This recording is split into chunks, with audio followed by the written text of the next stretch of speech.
সাংবাদিক বৈঠকে ভারতীয় সেনা এতদিন পর্যন্ত যা যা হামলার ঘটনা, ভারতবাসীর প্রাণে মনে প্রত্যেকটা হামলার ঘটনা রয়েছে, আর এবার একের পর এক প্রত্যাখ্যান। On Operation Sindoor, we will begin with opening statements by the three senior officers to my right here, who have been directly overseeing operations during Operation Sindoor. We have Lieutenant General Rajiv Ghai, Director General Military Operations, who will cover the aspects related to land domain. Air Marshal A.K. Bharti, to his right, Director General Air Operations, will provide insights on the air domain. And to my right is Vice Admiral A.N. Pramod, Director General Naval Operations, who will cover aspects on maritime domain. Following their briefings, we will move on to the question answer session. I now request the DGMO to commence the opening brief. Thank you, Sandeep. A very good evening to all of you, ladies and gentlemen. You are all by now familiar with the brutality and the dastardly manner in which 26 innocent lives were prematurely terminated at Pahalgam on the 22nd of April. When you combine those horrific scenes and the pain of the families that the nation witnessed with numerous other recent terrorist strikes on our armed forces and defenseless civilians, we knew that the time had arrived to make yet another compelling statement of our resolve as a nation.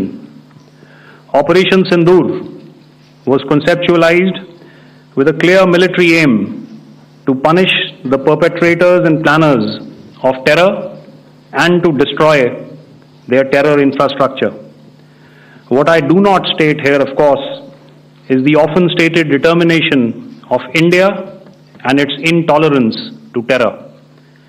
It set into motion a very diligent and microscopic scarring of the terror landscape across the borders and the identification of terror camps and training sites.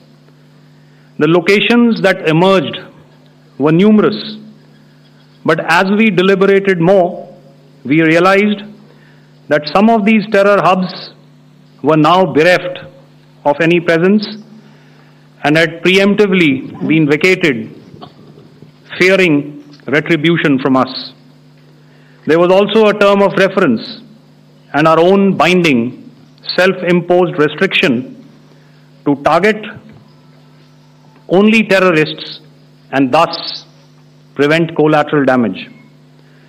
There were 9 camps that you are now all familiar with, which were confirmed by our various intelligence agencies to be inhabited.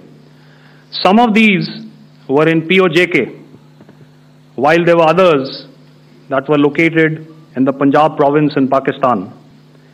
Nefarious places such as Muridke, the hub center of the Lashkar-e-Taiba, has over the years bred infamous characters such as Ajmal Kasab and the likes of David Headley.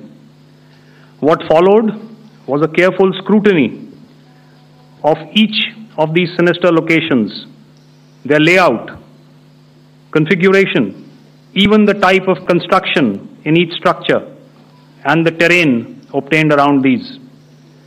This was with an obvious intent to deduce and identify the exact vector that was required for their neutralization, as also the eyes in the sky that we would send up to ensure that we brought back evidence that we had indeed targeted what we set out to. The precise images of these engagements on that fateful and historical night have already been showcased during the first press statement on the 7th of May that was helmed by our Foreign Secretary.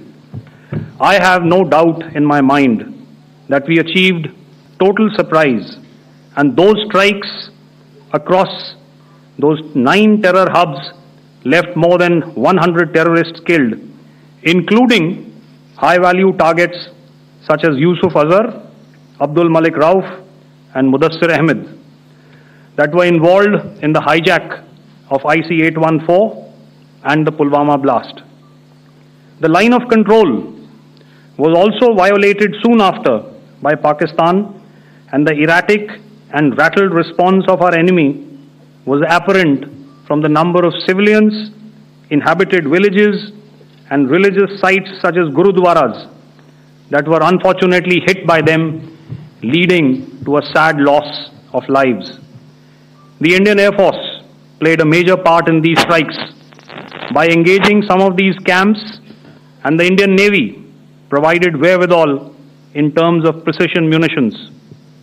The Indian Air Force obviously had their assets up in the sky, and I will here request Air Marshal Bharti, the Director General of Air Operations, to detail for you the methodology that the men in blue adopted to successfully manifest this mission.